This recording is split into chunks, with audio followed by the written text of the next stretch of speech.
Okay. So let's see if we can try to make it work. I need a little bit of time. You know what? The devil created me, and I know that. I don't believe that for a second. Trespassing my creation, my creator's creation. So fuck. Nice outfit, Judge. Mr. Powell? This is Defendant Stefan Ford. Are you sure? It looks different. He does. You shaved the beard. Yes, sir. You look so much younger. Really? Hi, Mr. Powell. Good to see you. Good to see you. Unfortunately, in these circumstances, we had you go to the facility at the Ed Emmett. The jail diversion. Right, but I've been there before and I completed it. I've been there back in, I want to say, 2022, and from the court number 4. And I stayed there 14 days, and they sent me to a church program, and I didn't like it. I don't believe in God. I know who created me. I don't have to believe in God because I know who created me, and I don't want to disrespect you by telling you that. well, let's hold on, because I don't know what happened on the new cases. So give me a second. Let me have them read out what happened on the new cases so we can see how to go forward, because I don't even know where the new cases happened. On December 25th, officers were dispatched to a trespasser call at Trinity Lutheran Church in Harris County, Texas. Upon arrival, officers observed the defendant sitting on the steps of the church, screaming obscenities and causing a disturbance. Complaining witness, a security guard employed by the church, advised officers that the defendant came to the church asking for food, and the complaining witness informed the defendant they were not giving out food that day and directed him to 2 nearby locations instead. Defendant became belligerent. Complainant stated the defendant threatened him, stating, "I see you don't have a gun, so if we fight, I'm going to kill you." As the defendant was threatening complaining witness, defendant was moving towards him in a fighting stance, causing complainant to feel fear of imminent danger. Complainant stated he told defendant 3 times to leave the location, but defendant refused.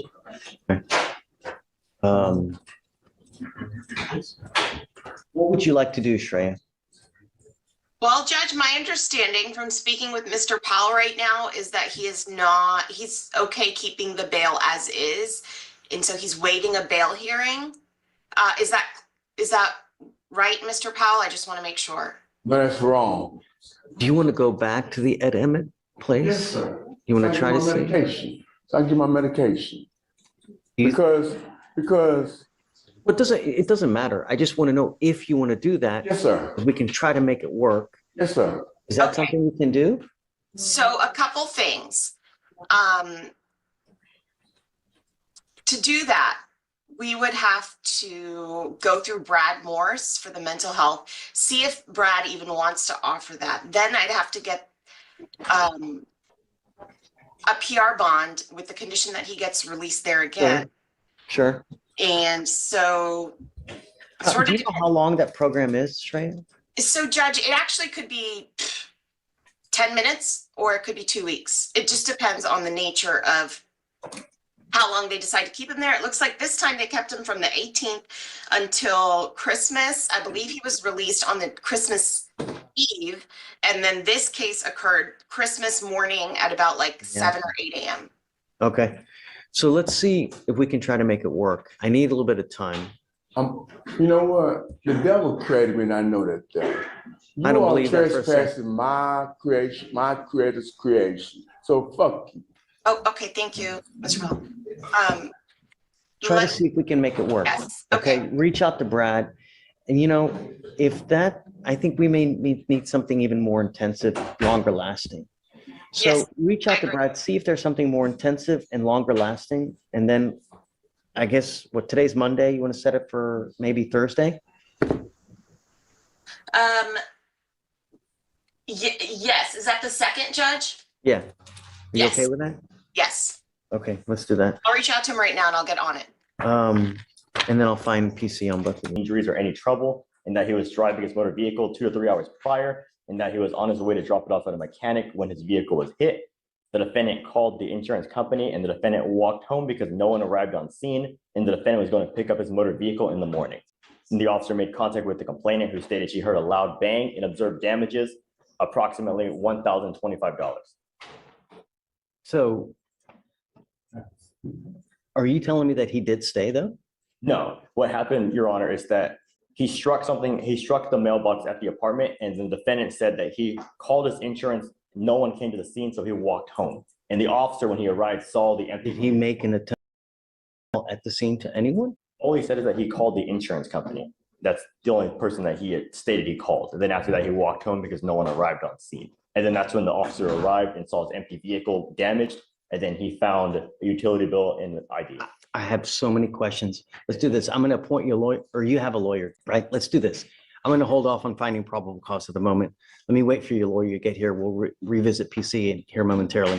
Just go ahead, take a seat for me if you don't mind in the jury box. Huh? Let's wait for your lawyer to get here and then we'll go forward. Biagas, Your Honor. Did you look at PC? I think Mr. Yeah, we're prepared for argument. Okay. Morgan, are you ready? Yes, Judge. This This is- is Biagas, correct? Yeah, go for it. Okay.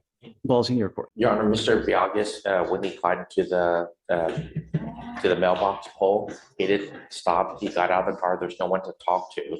And so from there, he went to his residence, Your Honor. But, you know, it's not a case where he didn't identify himself or anything.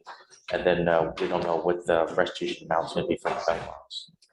My concern was that according to the statute, right, it says that you're Identify himself or anything. And then we don't know what the restitution amount's going to be from the mailbox. my concern was that according to the statute, right, it says that you're supposed to, I don't even Take know. reasonable steps to locate and notify the owner or person in charge of the property of the collision. What time? It was just the middle of the night. 1:50 in the morning. I don't think it'd be reasonable to knock on anyone's door. I don't think anyone would open. I mean, reasonable steps, you know where the person lives, you hit their mailbox. It would be pretty easy to walk up and knock on the door. Is that reasonable? I mean, if you go up to someone's door at 2 a.m.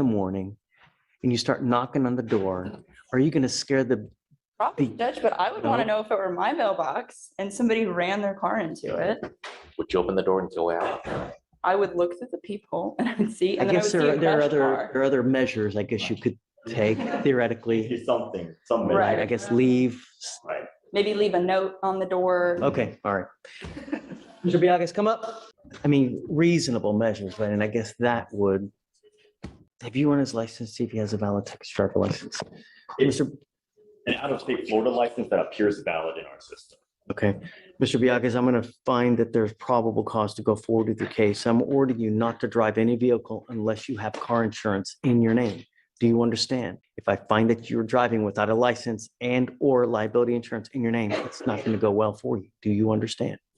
Okay, you've got a lawyer. Listen to your lawyer. He'll take care of you. I will waive your appearance so you don't have to waste your time coming to court, but you have to stay in touch with Mr. Famine. He'll tell you when you have to come back to court. If he tells me he can't get a hold of you or you pick up a new case, I'm going to revoke your bond, put you in jail. No more PR bonds. You understand? Okay, guys. Any conditions you think? I'm okay with your conditions, Judge, just no driving without Yeah, insurance. just Law be violation. careful out there, okay? You Yeah. did have insurance, hopefully. Yes, sir. Okay, wonderful, great.